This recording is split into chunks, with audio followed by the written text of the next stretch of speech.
సేవకుల పరిస్థితి ఏంటిది మరి?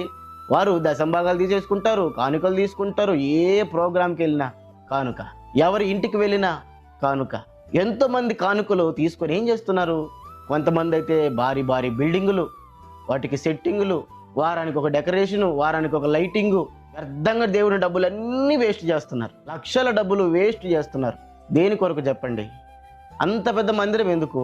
అంత గొప్ప లైటింగ్ ఎందుకు? దేనికోసం? మనం ఎంత మూర్ఖత్వంలోనికి వెళ్ళిపోతున్నామంటే, నిజమైన ఆలయం ఏది? కొత్త నిబంధన ప్రకారంగా నిజమైన దేవుని ఆలయం ఏది? దేవుడు నివసించే స్థలం ఏది? సుందరంగా అలంకరించబడాల్సిన స్థలం ఏది?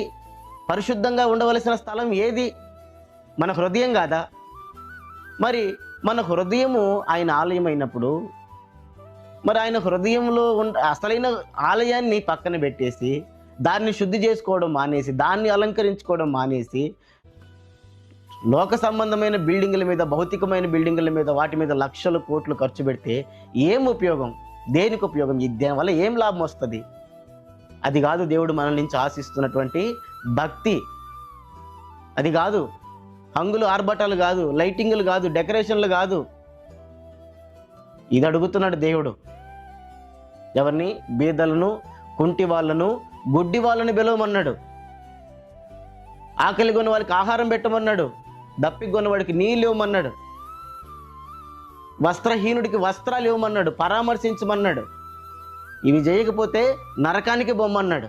శపించబడిన వారలారా నరకానికి బోండి అన్నాడు. మరి ఇంత కఠినమైన హెచ్చరికలు బైబిల్లో ఉంటే, ఇంత కఠినమైన రీతిగా ప్రభు అయిన యేసుక్రీస్తు వారు మాట్లాడుతుంటే, మనమేమో ఎంచక్కా భక్తి చేసుకుంటున్నాం. కాదు ప్రియులరా, ఇది కరెక్ట్ కాదు. యాకోబు భక్తుడు ఒక మాట చెబుతాడు.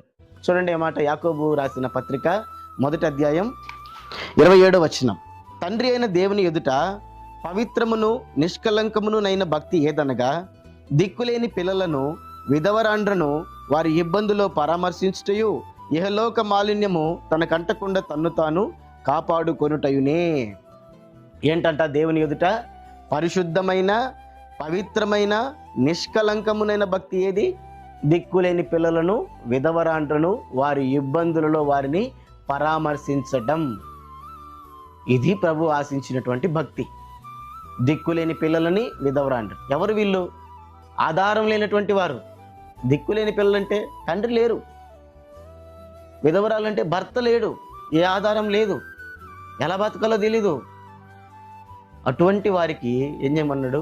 పరామర్శించమన్నాడు.